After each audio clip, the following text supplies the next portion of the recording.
Hey, it's Chronologically Gaming, the only channel that's perpetually retro because we're playing every video game in order of release, filmed in front of a live studio audience. Welcome everyone to April 1982.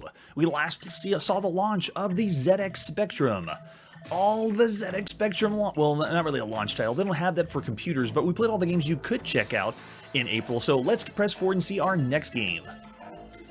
We're next going to the Apple II, and this is Alien Edition. That's right, edition, which means it possibly is educational. Let's take a look at the box, or made-up box, that we have for Alien Edition. Yeah, this one is something they reconstructed themselves, so not the official box of Alien Edition, or the official disc of Alien Edition that I could snag up. And then, yeah, we just have the cracked version, so let's pop in and play some Alien Edition on our Apple II. It's April 27th, 1982. Where were you in 1982? Did you play the release of Alien Edition?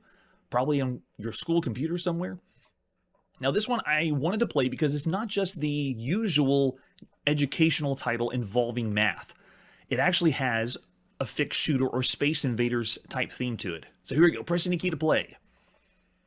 Imagine this is new and you're at school playing this. Okay, so the controls are moving left and right, but you have to fill up your ship. So like right now I have to type number 9 and then spacebar to fire. So you have to first put in what the answer to the equation is, and then you're still moving left and right, answering the problems. Oh, was it? No. And you get a nuclear explosion whenever you die. So you still are typing in, answering the problems, but it still has the variant of playing like a fixed shooter. Wait, did that one just switch on me?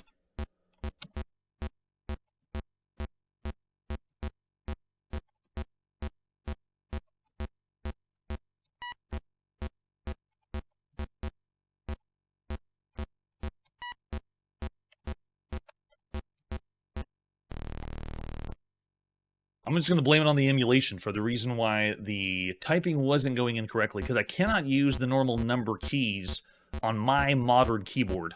So I'm having to use emulation based on the keyboard I have now and then translate those keys into the other ones. Yes, dangerous math, but a cool idea, because it's an action-oriented game. It's not just the brain power of solving the equations. You have to move left and right. You have to hit spacebar to fire. I didn't even try the key joystick, actually. Does this respond with the Apple II joystick? No, it does not. Okay, because you have to be doing all the equations with your keyboard as well. There you go. We'll get learned on math some other time, but Alien Edition is a really good time. Excellent idea blending Space Invaders and math. So I'd say of all the games we've seen to this point, even if it's an educational title, I'm going to go 3 stars. I'll go 3.5 because it's doing two things at once. And if you were stuck in school and you had to play this would be a blast in 1982. That's right, math can be fun. And let's press forward and see our next game. We're still on the Apple II, and this is Flockland Island Crisis. Not to be confused with the other Island Crisis, but Flockland Island. Let's take a look at the box for Flockland Island Crisis. This is real-life action-packed arcade game, at least it says here. What? Get the flock out of here. I'm not sure what they're going for. Yeah, there's the Flockland Islands. Instead of Falkland, I guess we're trying to shoot them down. And then we also have an advertisement flyer for it. Oh, with actual ads of the Falkland Islands, in the background. So what is Flockland is a timely engrossing original arcade-style game available at computer stores after the debut at Apple Fest. Oh, nice. So revel in the growing skills as you repulse a dozen different kinds of invading craft. Anguish at your casualties, all counted in sheep lost because you can't get the flock out of there. Very interesting idea. I don't know why they would have done this, but there you go. And there's an example of the screenshot. I couldn't find the original disc, so we have the mock-up for it. Let's pop in and play Flockland Island Crisis. It's April 27th, 1982. We always play the debut or the first time you can check out the game. So just bear that in mind. People are still playing the games that we've checked out earlier this year and even the year before. Like I can just imagine, right now if I had my Atari VCS, I'd be doing that at the time. Oh, Cracked by Mr. Crackman. Thanks. Is it a prerequisite for all Apple II games to have that screen wipe? Almost every single game. Yeah, there it is again. They just wipe the screen coming down at the top from there. Okay, so difficulty, let's start with a 2. And then dual control, we'll say no, get double points. Here we go, Flockland Island Crisis. So this is keyboard control only? I'm trying joystick, no. Oh, and there's already aliens coming at the sides now. Okay, so we got left side and right side. I can control one ship using Q and A to go up and down, and then I can control the other ship. It's just going to tear away all our stuff with P and L for some reason. But then when I hit spacebar, both ships fire at the same time. Oh, they're just tearing chunks away from us. And is that... Oh gosh, I didn't hit the brake key. I really just hit fire and the whole thing crashed on me. Flockland Island is destroyed. I'll try it one more time. I don't know if it's because it's a bad copy or not. Let's try it again. It wouldn't be the first time we had a disc that was a little off or a cassette a little off. I mean, we're playing everything. Who knows what's going to happen, especially on the live stream. Now, I did play, or just to make sure it could boot up, but the idea is interesting because it's Space Invaders turned on its side, which is essentially like a game we played called Space Buggers in the arcade. If you want to, you can check that one out with the links down below. But would this be the first home port of Space Buggers that you could check out? All right, let's do difficulty 1, and maybe it won't last so long. Oh, yeah, nice. Yeah, right? Apple did scan line at the top, skip multiple lines. Yeah, every 8 lines. So maybe that's... I don't see the reason why it would crash, though. But yeah, thanks for the heads up, L. Curtis B. Okay, so let's do difficulty 1, and then dual control. Let's say yes. All right, we're going in again. Maybe you need a friend to help you out, because here we go. Look, I'm... Yeah, you're controlling both at the same time, so... It is shooting at the same time, but to be able to concentrate on both ends is totally different. It's a new take on Space Invaders. What does this have to do with the Falkland Islands, though? I don't think there's anything remotely close to what it could be. It also is constant movement, so when I make a decision on which direction I want to go, I just push the button on the keyboard and it continues to move that way until I hit fire.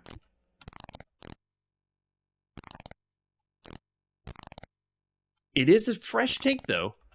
There's only one other game that's decided to turn Space Invaders on its side. And this would be a lot more fun to play with a second person. Okay, we haven't crashed yet. I thought we were going to crash again. Maybe if they take enough, then the game gets to a point where you have to hit a certain key to continue on, and I just didn't know what the key was.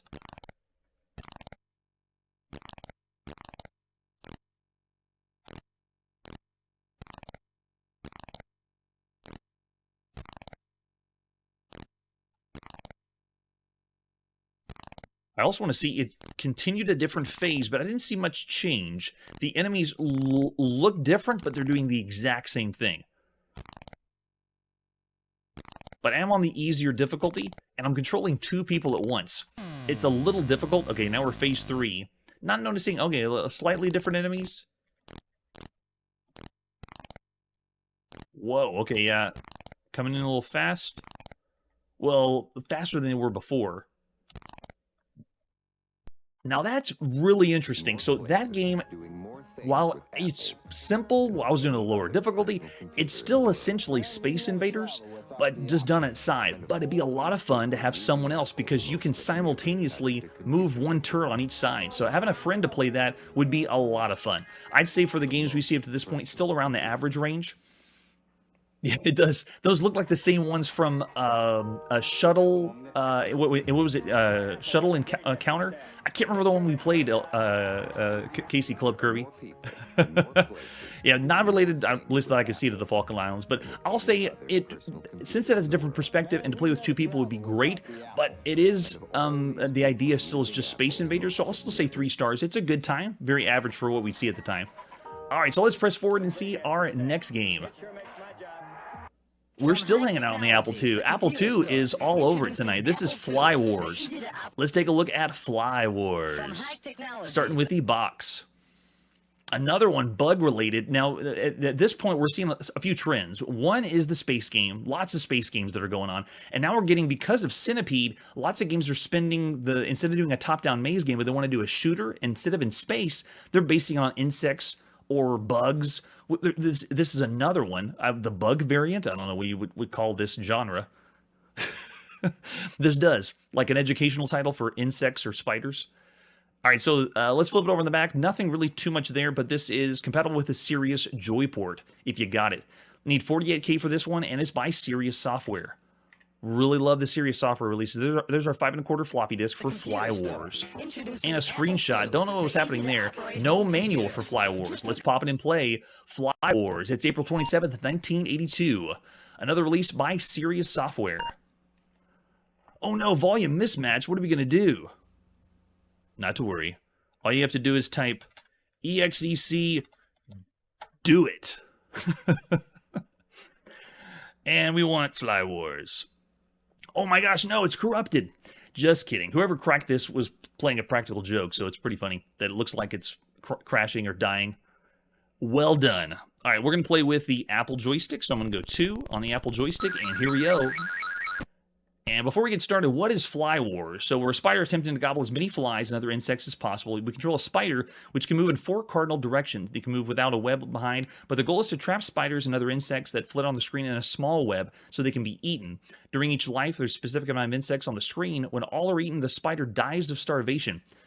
If the player's web is extended throughout the screen, they can move onto adjacent blank screen to consume remaining insects. Points are rewarded for insects consumed. So you're actually eating. We're not shooting like Centipede. I thought it would, at least. And it shows the different levels there of what they are going to be like. Okay, so if we get that far. All right, so here we go. Let's see what Fly Wars is all about. So I'm moving around right now as the spider. And I can eat the insects traveling around the web. But I'm drawing a web almost like I'm playing kicks. But I'm not playing kicks because nothing's killing me yet. I just want to eat everything, right? Can I move without the web? Okay, you don't have to put the web down if you don't want. Yeah, so you just push the button 0 on your Apple II joystick, but you're drawing more web and you're trying to capture the flies inside and then eat them. So it's not a shooter at all. It's totally different. It takes a little bit to eat them because you run over them and you expect to eat them immediately, but you really don't.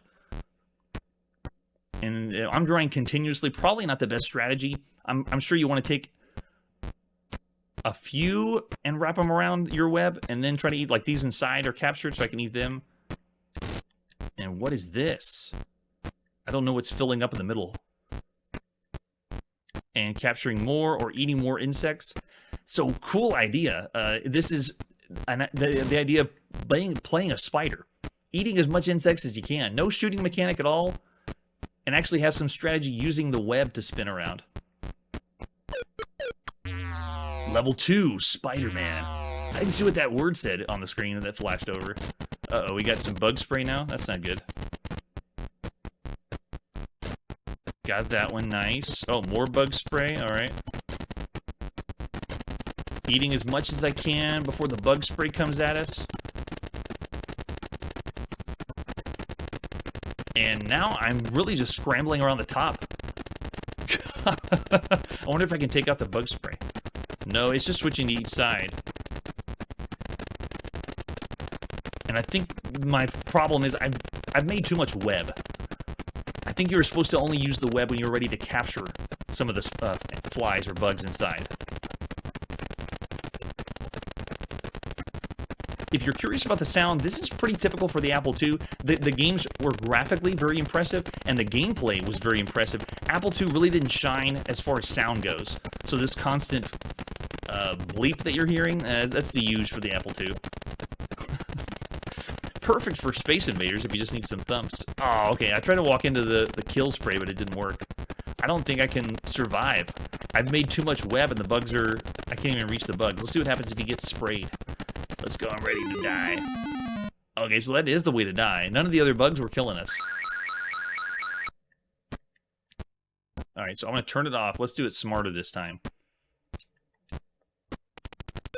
Oh, man, it showed it fast. Okay, so we're still on level 2, that's why.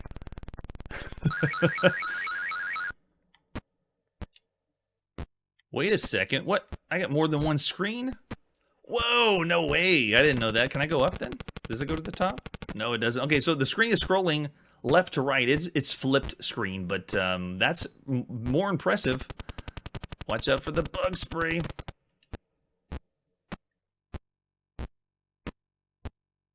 And it looks like you don't get any bonus points. Yeah, for connecting webs. Like, I'm thinking I want to play, like, kicks, but no, you don't. It doesn't matter. Let's see if we can trap some in here. There you go. And then eat all these guys. Now, the game plays really well. It gave you a lot of options for keyboard and then 2 different joysticks if you wanted to use those. So I dig that. More options, the better. Eat the fly! Yeah, it really helps to put him in the web because it looks he looks like he's just struggling to get him if you don't capture him in the web. There we go. I got it. Now what about this thing? Oh, the bug spray destroyed whatever that was. Some rainbow device. All right, we're moving over to the next screen. There we go. So it's essentially, is this more than, I'm trying to think if it's going to, see if it's going to redraw the next area. I can't tell if it's just 2 screens flipped because it removes your web when you go to the next one. So I'm continuing to scroll to see if it repeats, but I don't think so. I think it's essentially just 2 screens, and every time you move to the next one, it resets the web. So we're still on level 2 Spider-Man. Yeah, I want to keep playing Fly Wars and check it out more. So a different arcade. We've never seen an arcade game like this on the Apple II. It's original, controls well, gameplay's fun, exciting, and different. Oh yeah, that's right. Most of the computers we see sound cards are going to be added later. Like for example, the ZX Spectrum is just a beeper, single channel beeper right now, but we're going to get sound later, especially with IBM. Think of all the sound cards we're going to get on the IBM systems. And Tandy, oh man. All right, so I'll say for Fly Wars, it is a 3.5-star game, above average, great time in 1982 on your Apple II, even for a bug variant. And with that, let's press forward to see our next game. Yeah, there you go. El Curtis B's with me there. Now we're on the Apple II again with Horizon 5. Another one. I saw Gabelli software. So Horizon 5, let's take a look at what we have for Horizon 5. Yes, so this one is programmed and written by Nasir Gabelli. I'm expecting amazement. Assembly language 48K needed for this one. There's the 5.25 floppy disk. Gabelli software with an example of the screenshot. So Horizon 5, we have a manual with better artwork. That is some groovy artwork. Looks like we're destroying an atom. Breaks it down, how he's programmed it, Apple II or II Plus. While on routine patrol with one of your 5 planetoid outposts of the Galactic Federation, you are set upon an angry Gibellion who believes you have kidnapped one of their most prized performers. Okay, now I understand. Nasir did write this stuff. No way someone else wrote this. Paulette the Gibelli dancer. Before you're able to explain your innocence, Gibellions attack you and are forced to defend your planetoid. Using radar and plasma weapons, you destroy first the ships and then the Gibellions themselves before you run out of fuel. As you make a run for fuel, some of the Gibellions follow you into the time warp. But before you can get your fuel, you have to destroy the oncoming Gibellions. Finally, you reach the fuel dump and lock into the center of the fuel target, then onto the next planetoid. Okay, so it's a shoot-'em-up, sort of. There's our display. It looks like it'll be at the bottom of the screen. Fuel indicator, entering time warp, radar, number of shields remaining. So move the ship in the direction of red indicators. Okay, it's a flight game, so it's going to be like a space combat game, it looks like. Radar, getting enemies on your radar, and then fire at them. Fuel shows how much fuel is left when entering the time warp. Be careful to leave enough fuel to destroy the creatures in the tunnel so you can proceed to the fuel station. Then the radar display, we're familiar with those, and I'm sure Nasir has done a really good job with that. Shield indicator has how many shields remain, or how many times you can get hit, I bet. You must veer sharply away from the plasma bomb. To escape enemy fire, you hit Q. Okay, I guess that's the keyboard control. So controls are left and right, A and Z to move up, fire control, and I'm wondering if this is joystick too, and not just keyboard. Oh yeah, joystick is there. Button 1, fire. 2 is for shields. Nice. And fire control. To destroy the Gibellions. This is almost like the Atarians whenever we were playing Space Invaders. Line them up with firing indicators on the screen and hit the space bar, whatever key is being used for fire control. There's the point values for different things you can get. Your controls are the same, except left and right become left and right rotation. Enemies drawn into a tunnel. You must destroy the creatures which come at you before you can proceed to fueling. So it looks like it's a different leveled game. Like you go through one phase and then you go to a second phase and something else is going to change. So the gameplay might change. And it looks like escape is pause, just like it is on the Atari home computer. You'll see the G Belly Dancer waiting to perform for you. If you have your programming cassette recorder hooked up to the cassette input of your Apple, you can play a music tape and watch her dance for you. Be careful to turn the volume down when you begin to play the music, then turn it up slowly to get the best effect. When you finish, stop the cassette player and hit any key to resume the game. Wait, so you're inputting music into the game? Use Control S to toggle sound back and forth between Apple speaker and the cassette output port. If you wanted to work that hard to get an Apple II Alien Belly Dancer. Well, we didn't have any belly dancers on any of the Star Trek games. All right, so other versions are just a couple different cracked versions. Let's pop it and play Horizon 5. It's April 28th, 1982, and this is by Nasir Gabelli and Gabelli Software. I feel like this is going to be something related to Fathoms 5, which is another incredible game on the Apple II by Nasir. All right, so here we go. We are in, at least for the cracked version. How do we want to play? We want the joystick. Let's go. Oh, whoa. Cool effect. There we go. Oh, my gosh. You got to be kidding me. Okay, so we got normal fire shots. Got it. Nice. And then... Okay, so it is not a... It's not a full-on space combat game because I don't have free reign to move up and down. Here's what it's doing. So right now, if I move forward, it is flying us across the surface of the grid. If I pull back on the joystick, it flies us in reverse. And I'm using, I guess you use the radar to get enemies in your sights. And then when I move left and right, that's just moving left and right. So it almost feels like I'm piloting a hovercraft. But whoa, this is so cool. It is a different idea, a different perspective. It reminds me of like a better version or a 3D version of Beam Rider, which we haven't even seen yet. We haven't even seen the original Beam Rider yet. So there we go, got one. And it looks like I need to get all the other ones in my sights. They're behind me, so let me pull back and see if I can get them in front of me. There they are. Now, the other thing, though, is I can't aim up and down. I'm just moving around, and I have to wait for them to bob into me. So you can see, yeah, once they move up and down, they kind of hover a little bit, then you can finally make your shot. But wow, so cool. And feels amazing with the joystick, too. This feels like we're playing one of those arcade experiences. Go to the arcade, set up a Thrustmaster or flight stick. No way! Is that the alien from Dark Forest? And then we have TIE Fighter clones, too. Let's fly toward him. You can see him scale. Wow, that's really good for the Apple II. And then I have another one. I think it was my shield. Let's see what that one does. Oh, okay. That one's, I guess, deflecting.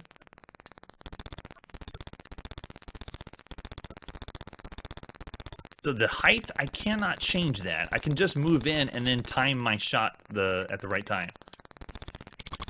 There we go. And once again, sound is not very prevalent, but oh my goodness. This would be a phenomenal game to have in your Apple II. This feels like next level, and we're playing something that is original. So this it isn't playing like the other first-person ship or flight space combat games. It's more like a hovercraft. Oh, and we ran out of fuel before going to the next station.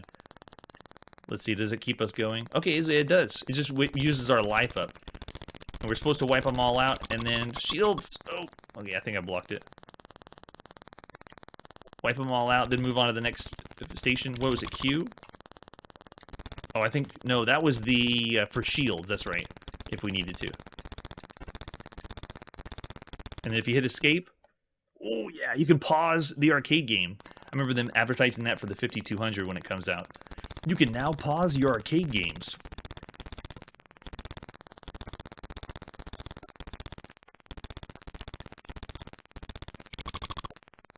There we go. So I got a constant shot if I want to hold down the primary button, and then I have a shield shot. And it looks like we're getting some kind of graphical things happening, possibly from the crack possibly from the disc. I'm pretty sure it's not intentional. Like you see here, the craft looks, honestly, it looks like like a garbled texture if you're playing a 3D game, which is kind of funny, because we're not. There's no 3D engine on this. And fuel is half now, so looking all right there. Let's take this guy out. And the ground movement making me think of the other titles that Nasir's going to do for Nintendo. 3D World Runner, Rad Racer, you know, like the moving in a 3D space. And of course, the grid is a nice touch, making you feel that. But I mean, look at that, it plays great. And the joystick control, yeah, in 1982, if I had an Apple II and we played every other game up to this point, this would be a feast of the eyes. Like playing with a joystick, it would feel like you're in another world, like essentially a virtual reality space that you can fly around in. Because it feels like you have the freedom to move all over the place, and then you have a radar at the top. So the game is taking place in a much larger space than just one screen. Oh, I can't believe I missed him. Now, I wanted to see the next mode, but I feel like I'm doing all right. I'm wasting a ton of energy because I'm firing all these shots. But after you take them all out, then you can go on to another round of something different. Yeah, right? Well, the texture, we're not going to see anything texturized until, like, even whenever we see on the BBC Micro, whenever Elite does wireframe ships for space combat, there's no texture. It's only going to be wireframe. We're going to be seeing wireframe for quite a while, and even when we go to the arcades, like Zaxxon looks 3D because it's an isometric perspective, or iRobot, whenever that's released, not yet, but it looks like it's 3D, but it really is not. And all they're doing is raster graphics and make it appear that it's texturized. But, oh, we will see the first actual three-dimensional texture graphics. But, nope, not for a while. Alright, so yeah, I'm not sure why we had the graphics messing up a little bit. Yeah, the shape data possibly. Yeah, if anyone knows about cracks, I'm sure it's L. Curtis B. Thanks so much for the heads up. Okay, so I would say of all the games we've seen to this point, it's excellent. I'm going to say around 4 stars for Horizon 5. Definitely above average. Plays well. The gameplay is very fun. It's not your same space combat. It's new. It's original. It's tricky to go as one of the best games you could play, because could you sit and play this a lot or go through this a lot? So I'll still say 4 stars for Horizon 5. Excellent for the time. Yeah. Oh, I hope we don't get those. Maybe we can get them fixed. We'll see when we get there. All right, so after Horizon 5, let's see where we're going now. All right. Adventure is on the horizon. Stanley's going buggy. Mario Brothers have their hands Mario. and Donkey Kong's going ape. It's rough seas for Popeye, and Snoopy's got to get on the ball. But you can help. You got Nintendo Game & Watch. Nintendo? Widescreen or multi-screen games you can play indoors or out. They tell you the score and even the time. There he is. They only got one quick shot of Snoopy. 14 in all, only from Nintendo. Now, that ad is technically from 83, 84, but it does show Snoopy Tennis inside, and it also shows the newer Game & Watches, the flipped screen Game & Watches. This is the very last of their widescreen series. This is Snoopy Tennis. I just wanted to show that ad because, you know, it shows it's Snoopy in there. And it is also a time before Nintendo was prevalent in consoles in North America. So it's fun seeing them talk about Nintendo and even saying Nintendo or Power with Nintendo, but there is no Nintendo Entertainment System when this commercial was aired on Toys R Us. But this is Snoopy Tennis. Let's take a look at Snoopy Tennis, the latest Game & Watch, starting with the box. If you bought it in Japan, which is where we're going for this release, this is what you get for Snoopy Tennis. The same time that you have with every Game & Watch, but the last of the widescreen series. Really looking forward to this one. Let's take a look at the other artwork we have.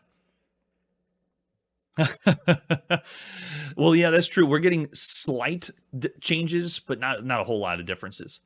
Okay, that's just different reconstructed boxes. There's the example of the system itself. Flip it over in the back. Nintendo, 1982 in Japan. All right. It's time to put in the palm of our hands Snoopy Tennis. It's April 28th, 1982. There we go. That's how we do it. Oh, yes. There's so much licenses that are huge in Japan. Let's get this going, pushing game A, and we're in. I got 2 buttons on the right to move Snoopy up and down, and then I got a hit button. Oh, okay, so it's really not tennis. It's more of ricochet or pong. And I'm pushing the button. Oh, yes, it's not pong because I have to swing the racket to hit the ball back. But I just have up and down, and I hit 1 button to swing the racket back. Charlie Brown's trying to dupe me. I guess this is how they played tennis in Peanuts, but wow. This is awesome. For a handheld 1982, it is different than just moving a character around or making platforms appear. It's not as... You're actually making contact with the ball that when it comes in. So it feels not like we're playing a normal LCD. Oh no, Lucy's here. Oh, she's going to mess everything up. Okay. Oh, she's going to hit it back. Good grief. Other thing to point out is the movement is on the right side. No, Lucy! The movement's on the right side. The action is on the left side. And then when we get the flip screen Game & Watch, that's the very first time the directional pad or the cross pad by Nintendo is patented and used. Oh, Lucy's come faster. Okay. And they put the cross pad on the left side, or the controls or directions on the left side. And then any action buttons on the right. As usual, it's can you keep up with the fast pace of things happening? Oh, Lucy. Get out of here. Me and Charlie Brown are trying to have fun. There's 40. Okay, yeah. Charlie Brown's go pretty slow. But excellent. Excellent game to play in the palm of your hand. You can have a lot of fun because the idea of you're not just moving around, you're actually having to make contact with the ball, and it feels not like you're playing any other Game & Watch game. It's different.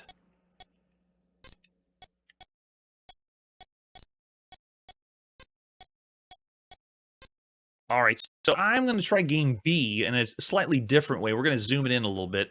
Let's try that. Yeah, the interactiveness is what's amazing about it.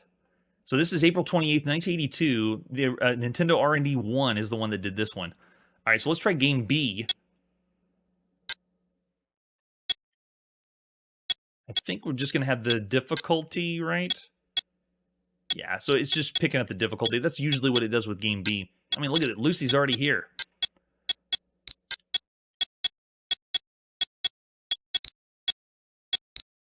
Oh, yeah. Okay, so very, very fun. I'm going to say this is one of the best handhelds you could play at the time in 1982. Who is with me? Would you give this one 5? I'm going to go 4.5 stars for Snoopy Tennis. As all the handhelds we've seen to this point, this one has more interactiveness than the other Nintendo Game & Watches, and compared to all the other handhelds, it's got the Peanuts license going for it, and lots of fun. Oh yeah, 4.5? Think of all the handhelds we've seen. I'm going 4.5. So there you go, the latest Game & Watch. This one is the last of the widescreen. The very next Game & Watch we're going to be seeing, I believe this year, is the flipped screen, the famous jewel case that opens up. So really excited for that one. Let's press forward and see our next game. We're next going back to England on the Beeb. The new Beeb. It only came out last year in November, but this is 3D Maze on the BBC Micro. Let's take a look at 3D Maze. Starting with the box. Now, this is just the Jewel cassette tape because the cassette was inside. BBC Micro 32K, that means it's for the BBC Micro Model B. And that box is so active, it's just screaming United Kingdom comic strips to me. Look at the characters. They're just wild and wacky. And also, I don't see what this has to do with the 3D maze. Does it have anything to do with the game itself? It just looks like a bunch of math problems and you're being taught by an owl. Man, yeah, it is filled to the brim. Big fan of it. Let's flip it over on the back. And the back is, you can see, you open up the cassette tape from the back. Super cool. That's the way to go. Let's take a look at any other artwork we have for 3D Maze. I think that's it. Now, yeah, just screenshots. And tons of different alternate ones we can play. We're going to play the very first way you could play 3D Maze. This is by IJK Software, and this is the very first of our games released at some point in April. So we're now in the realm of sometime in April 1982, these games were released, starting with 3D Maze. Okay, so the maze is square on each side. It can be from 3 to 29 elements long. Oh, we get to put how big we want the maze. We can make it 3. I want to try 3. You're in the northwest corner, exits in the southeast. Every time you look at the map, an extra 30 seconds are added. Okay, so it is the 3D. There's the map. I only made it 3, so this will be really easy. All right, we're walking through. They have a shuffling sound for us. And we did it! Well done. It took 7 seconds. I've never played a 3D maze that small. I wanted to check it out. So space for another go. C to change length. Let's make it bigger this time. Let's go nuts now. Let's go 25. Same thing, north. Got to get to the south. And you can use the map. When we played 1981 games, it seemed that the games were... One of the big trends was horizontally scrolling shooters in 1981. They started in 1981, and then it picked up, and lots of horizontally scrolling shooters came out. Now in 1982, it's like one of the new trends is the 3D maze game genre, where either you're just walking through a 3D maze, or you're... Oh, it's taking a lot longer to build this one, because we said we wanted to... I hope it doesn't take too long. We might need to speed it up. But now in 1982, we got things like the 3D monster maze for the ZX81, and 3D games where they're just putting you in a top-down maze, but from a first-person perspective, you just walk around the maze. We've seen a lot of games already. Oh, there it is. Massive. 25 by 25. All right, everybody memorize it. And got it. Okay, I'm ready. Let's go. The only thing with this compared to the other games that are usual for the time is 3D maze and ones that have nothing inside the maze is just memorization. It doesn't have anything fun, like the dinosaur chasing you in the monster maze, or the shooting mechanic. Like when ghosts come in and you have to shoot the ghosts. This is the typical, just go in the maze and memorize the maze. Oh, it's a dead end. Of course. If we hit M, it tells us where we are, right? Just takes forever to load. Oh yeah, there's the dead end we were at. Didn't memorize it as well as I thought. All right, so there you go. Pretty much the idea of 3D maze. A good time in 1982. I'd say about average for everything we've seen. It is so many games we've seen with 3D maze. We're going to see this a lot more in 1982. So that's the perfectly average game on the BBC Micro. Let's press forward and see our next game. We're now going to the ZX Spectrum, and this is 3D Noughts and Crosses, the 1982 one, because there is another one later.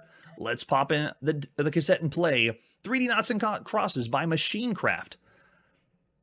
Published at some point in April 1982. And it's 3D Tic-Tac-Toe. That's the European version of Noughts and Crosses. And we've seen this before. Let's go dead easy. There it is, 3D Tic-Tac-Toe. 3D Noughts and Crosses. As we go all over the world playing games, we're going to have different ways they call the games or title the games, but we're going to essentially see a lot of the same trends. So, yes, we're definitely going first, of course. All right, our move, let's go A5. Responds really well. I'm punching in on my chiclet keyboard, bear in mind, because this is the ZX Spectrum. So I'm going to go with, let's do B9. And this one is a very capable, oh, it's still thinking, very capable game of 3D tic-tac-toe. One we've seen since the 70s, and even before that on mainframe systems. But we're going to have a lot of home computers do this and variations of it. Oh, it's trying to fake me out. Okay, so, but, oh, we'll do C9. Should block me, go A9. Come on, you can do it. Oh, it didn't block me. Oh, we'll go for the win then, thanks. Maybe that is dead easy. Oh, you need to block more. You can't do the row up at the top then. You have to go on one side. So they modified the rules just a little bit. But it's not really how well the game is played or run, because it is 3D tic-tac-toe. It's a very fine version of 3D tic-tac-toe. I'm sure lots of people had a blast. It's just how much are you going to get out of a 3D tic-tac-toe game? The ZX Spectrum is so new. So this would be a great game to play on your new ZX Spectrum. Considering every other computer game, though, 3D Noughts and Crosses is like, I'll get to go 2.5. It's subpar if you think of all the other computer games you could play. Oh yeah, 2? Yeah, I can even say bad for 3D Noughts and Crosses. How much are you hankering to play 3D tic-tac-toe? It's your decision. So with that, let's press forward and see our next game. We're still in Europe, and this is 4 in a row on the Philips Videopac. Let's take a look at 4 in a row, starting with the box. Wow. A robotic cat in the background. This one was released in lots of regions in Europe for the Philips Videopac. This is cassette 40. And I believe this is essentially just Connect 4. They're calling it 4 in a row because maybe Connect 4 is trademarked. They can't use that name. Yeah, right. And then go play Donkey Kong in the arcades or something. So there's our cassette. Our cartridge we're gonna pop in. Looks like we have 7 different game modes with enter or and lots of different titles in different regions depending on where you're from. We're calling it 4 in a row because we speak English here on Chronologically Gaming. But we'll be speaking lots of other languages too. All right, so other versions we have in Europe or France, and that's what's playing over here is the French ad for the Philips Videopac on our left side. All right, let's pop in that cartridge with a handle and play some 4 in a row. At some point in April, this was released in 1982 by Philips in Europe. Now, it has 7 different game modes. I'm going to start with the one that you play against the computer. And the way it's going to start is I hit enter on the keyboard. Oh my gosh. Nightmare fuel for the children. So that is the computer player that just went first. That was Microcat that just walked across, or the cat we saw on the front cover of the box. And I am Hound Dog, and you can see I can move left and right with my joystick, and then put down one of my piece there. So, charming, awesome Connect 4 game, and you can play with a computer, at least this mode. I don't know what difficulty I did. It shouldn't be too hard. Let's see here if it tries to block. And I don't understand what he's bouncing across the screen on the left. I'm just trying to play Connect 4, man. Alright, well, we'll go here. Let's see if they're smart enough to pop one in the middle. Oh, maybe... Well, why would it be a bone, though, for the cat? Okay, they are blocked. Gotcha, they blocked it. So another title that is very well done for Connect 4. Of all the other Connect 4 titles we played, another one comes to mind is on the Texas Instruments home computer. It was pretty good. But it's how much are you hankering to play Connect 4? How much could you get out of Connect 4 compared to the other games that are out there? Because if you think of the Philips Videopac, we played Pickaxe Pete. This is Magnavox Odyssey in Europe. We played Monkey Shines, other ones that are really, really good titles. All right, so he's going for the 4 before. I'm going to go for that one. Let's see if we can do this one. Maybe it is a little mouse, but it looks like he's bouncing or pushing it away. But presentation's on point. Oh, yeah, it's trying to go for the 4 there. We'll do this one. It almost feels like I'm playing tic-tac-toe again, where it's just going to end up being a draw, if the computer's smart enough. The computer got me. So we do have other game variations. I would say 4 in a row is a good time, but it's not something to push like anything above average, just because of the game itself. How much is Connect 4 worth to play in 1982? If you can't, well, that's a good point. The console can play against someone else. If you have no one to play Connect 4 with, you're out of luck. If you don't have any brothers or sisters, you're never going to play Connect 4. So, yeah, the presentation is pretty good. We rated the other ones slightly lower. I'll still say 3 stars for 4 in a row. If you got no one else to play Connect 4 with, this is a good way to do it. Very fun with a robotic cat to mess you up. All right, let's press forward and see our next game. We're back on the ZX Spectrum. This is Adventure A, Planet of Death, that we've already seen on the ZX81. So ZX Spectrum, give us some color, give us some sound, right? Let's take a look at the box. Now, the first box of Planet of Death looked like this for the Spectrum. Another great adventure game. Freaky looking green alien chasing you. And then this is the later box. Both are by Arctic Computing. That is awesome. Really love it. Looks like something mysterious, cool. The land is in the shape of a skull with horns. Done very, very well. Of the time, this is one of the most popular adventure games in Europe, Planet of Death by Arctic Computing. And this is what you see on the back of the cassette for the first box, and then this is just a brief synopsis. In the adventure, you find yourself stranded on an alien planet. Your aim is to escape by finding your spaceship, which has been captured. You will meet hazards and dangers on all your adventure, all of which you must overcome to succeed. Yeah, there we go. And there's the full spread of the original box of Planet of Death. Really dig the new one. Yeah, the better one is the later release, both sometime in 1982. This one, I know the first one was sometime in April 1982, but I don't know for sure the second release, so we're just going to lump them together. Of Planet of Death. Yeah, so this one is when you've opened up the cassette sleeve to give you more information about the game. Let's read it from the new box, which is this one. Oh, it just explains what adventure games are.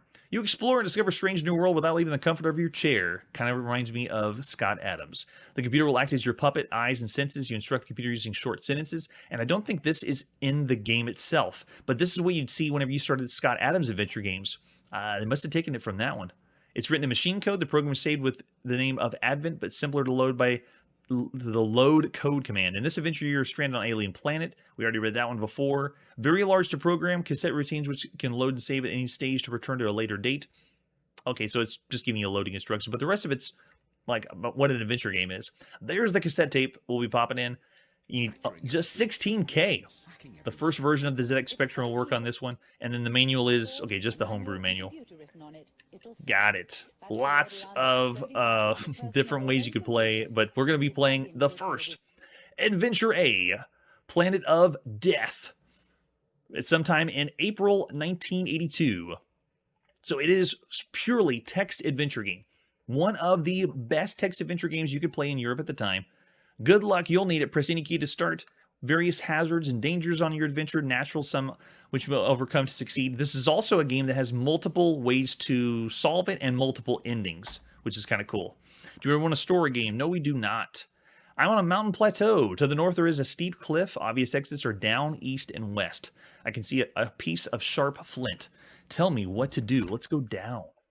I'm in a dense forest. There's a rope hanging from one tree. Obvious exits are south and west. Let's go south. I'm beside a lake. Exits are east and north. There's a ravine to the west. Notice that it doesn't break the screen up. It doesn't tell us what we see in the typing down below. It just wipes the screen. It's redrawing the screen every time. So we have no information on it. Has anyone visited Planet of Death? Let's go. Oh, that's true. It does look like Castle Grayskull. That's a good throwback. All right, so let's go east. I'm in a strange house. The door is to the north. I can also see a pair of boots and a floorboard. Get bored. Okay. ... Does that mean we got the board? Or is it being sarcastic to me? All right, let's go north. Beside the lake again. And let's use board. I'm in an old shed. Exits to the east. I can see a laser gun. Tell me what to do. Get gun. We want that laser gun. And then use board. We'll cross back over the side. All right, and then go back north. I'm in the dense forest again. Let's go west. I'm on a mountain plateau, and this is where we saw the sharp piece of flint. So let's go east from here. The other thing, too, is it doesn't show you what you just typed in for directions. So as I've stated before, most of the new adventure games, I'm going to be following a walkthrough because we've already dealt with the pains and frustrations of text adventure games in the early 80s. And we're going to hopefully not do as much in the future. There's still going to be games that are pretty obscure. This one is very popular. There's several walkthroughs you can get for it. But when we play the game, this doesn't tell us what we just went to or which direction we came from. We'd have to remember. We've seen other ones that continue to that give you a heads up of what you already typed in. That's true, and there's no cursor too. It looks like it's broken, right? So it's a different, bizarre experience, and most likely difficult. Bear in mind, most of the text adventure games we've seen in England are ridiculously difficult up to this point. Philosopher's Stone, hello. All right, so we want to go north now. I'm in the maze. There's passages everywhere. Oh, great. So let's go north and then go south, and then go east, and then go west. We did it! We got out of the maze. I'm in an ice cavern. There's an exit to the east. I can also see a block of ice. Got it. Get ice. Another game you'd have to be making a map for at the time. Let's do look. I can see a steep slope. Tell me what to do. Let's use ice. I'm in a quiet cavern. How did I use the ice? What did I do out of the ice? There are exits west, east, and south. I can see a mirror, a pool of water, a small green man sleeping on the mirror. Tell me what to do. Oh, okay, we slid on the ice down the slope. That's pretty cool. All right, so let's go east. Let's avoid the guy. I'm in the wind tunnel. There's a closed door at the end. There's also an exit to the west. I can see a pair of slimy gloves. Let's get those gloves. Okay. And then wear the gloves. Now, you hear the clicks because I'm on a modern keyboard. This is all chiclet. So I'm amazed, at least the emulation. I'm typing fairly quick, and the system is understanding it. So the ZX Spectrum was able to understand pretty fast typing marks on it, and I'm pretty sure because this original series, you're able to get upgraded systems. You know, the 48K ZX Spectrum, and then later they got the 128K, and then even the more modern, not super modern, but a newer keyboard for the other versions. But I'm able to type pretty fast, and it's supposed to be a chiclet, so it's working pretty good. I dig it. Okay, so tell me what to do after we wear the gloves. Let's get protection from the green man, and now go back west. There, we're back with the green man. And now let's get that man. He's all slimy. Tell me what to do. So we just picked up a random green man with our gloves. All right. Can we hug man? Hug man. I can't. Tell me what to do. All right, you can't do anything to the man. Sorry. All right, so let's do kill man. Wait, no, I want to drop him. Drop man, and then kill man. How? Tell me what to do. With gun. He vanished in a puff of smoke. Oh, so it does when we killed him, or we turned him into nothing? Yes, Chip2's on the same idea. Let's shoot him with our ray gun. All right, so let's get mirror now that he's gone. Oh, there we go. I typed too fast there. I was a little overzealous. Okay, now the true colors come through. But bear in mind, we played a lot of home computers in the United Kingdom. Acorn Atom does not accept very fast typing. ZX81 does not either. So it's refreshing to have something a little bit faster that responds keystrokes. Okay, so get the mirror, and let's go east. We're back in the wind tunnel. Let's open door. Oh, open door. There it is. I'm in a room with a computer that's working and has a keyboard. Whoa, there's a computer and a keyboard in the room. Well, with that, we'll pause and stop there at Adventure A Planet of Death. Didn't get as far because this one is a massive game. You could spend months on Adventure A Planet of Death. Really enjoy the box and artwork. I'd say for all the text adventure games, it's fairly average considering everything else you could play on a home computer at the time. So I'm going to say 3 stars for Adventure A Planet of Death. The different endings is unique and special, but still not something that's pushing anything new for the text adventure genre. All right, so anyone that is a big fan of the ZX Spectrum, and you're like, what 3 stars? Well, we're playing everything, so it's not just the ZX Spectrum. If it was, I'd give this one 4 if it was only for the ZX Spectrum. And with that, let's press forward and see our next game. Well, from one computer in the UK to another, this is the BBC Micro. We're going to play some Alien Destroyers, which sounds fantastic. Let's take a look at the box for Alien Destroyers. Now, this one is by Program Power for the BBC Model B. Got to have enough RAM to play it. And the box for most of the Program Power games is pretty stylized. It looks like it's patchwork quilt, which is kind of a nice touch. I like it. And there's our advertisement flyer, along with Swoop, which we haven't seen yet. But Alien Destroyers are there in the center. It looks like it cost £9 at the time in England. And it is, oh, it says Invaders. Like it's Space Invaders. Yeah, Space Invaders. Okay, let's get a Space Invaders variant in there. Different ways we can boot it up. Let's pop into play some Alien Destroyers. Released at some point in April 1982 on the BBC Micro.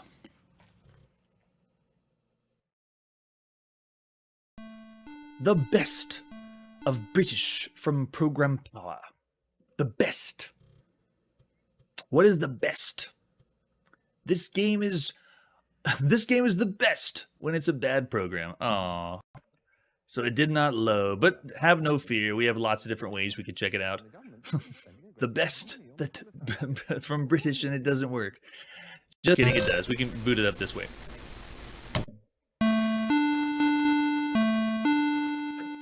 There you go. At least we'll see if we can get past the next part.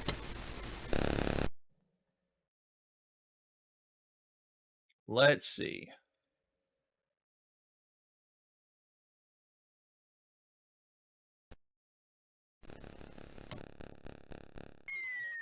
Oh, we're in for a real treat if they have an opening. By Program Power.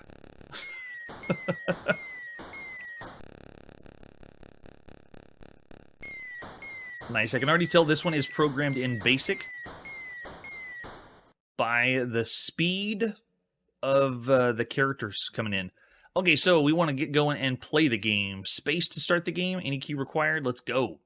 There's our keys, Z, X, and C to move left and right and fire. Memorize those point values because you got to know and have them. Oh my gosh, the aliens are shooting what looks like shrapnel at us. So it's Space Invaders, but they have firepower. We do not. We still have one single shot. We have our barriers to hide behind. Wow, yeah, it's almost unfair. And the hit detection is a little weird. It feels like the slowdown and the way that that I hit the ships isn't as satisfying as far as a Space Invaders game. And we just got shot. Someone comes out, takes us away, and then brings our next life out. That's funny.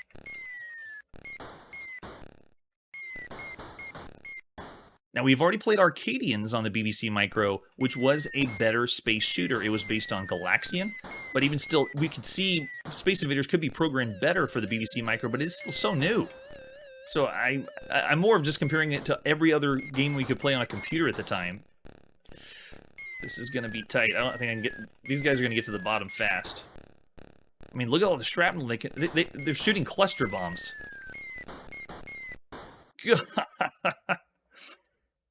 Congratulations, you're in the top 5. Enter your name gladly. Love it. Look at that high-res graphics. Too cool. And you can pick same skill level. Oh, shows torpedoes fired, your hits, bases hits, and points. Very nice. Okay, so that's a nice touch. I do like that. Well, of all the games we've seen for a home computer, though, it's honestly average. Just because of the frame rate. We've seen better Space Invaders games you could play. And I'd even say subpar. Yeah, and it's first Space Invaders game where they can shoot diagonally, though. I haven't seen that yet. So I'm going to still say it's about 3 star. Oh, no, I might say 2.5, just because if you think of all the other computer games that you could play. On the BBC Micro, this is all right. This would be 3.5. Or maybe even more because it's so new. But of all the games you could play up to this point, it's 2.5 stars. It's the hit detection of the multiple shots diagonally just doesn't fare as well for the time. All right, so that's where we got to put our video game playing on pause. Lots of games in England. We're going all over the world here in 1982. Many more to play and check out. Let's see what else April holds as we play the other games released at some point in April. That's it for today, and like I always say, a bunch of wrong games on a compilation does not make it right. Hey everybody, thanks for checking out the channel and joining me on my quest to play every single video game in order of release. We'll be streaming live every weekday at 9 p.m. Central, so join us and let us know if we missed any games along the way. This video would not be possible without Launchbox, RetroArch, and MAME. Tell all your friends there's some crazy guy named Chronologically Gaming trying to play every single video game. We have links down below that'll send you to places like our Discord and Patreon, and one that says all the video games we've ever played. If you go there, it's a list of everything, and you can click right to the game you want to see. Chronologically Gaming is the name to look for. We are Perpetually Retro, and we will catch you next time.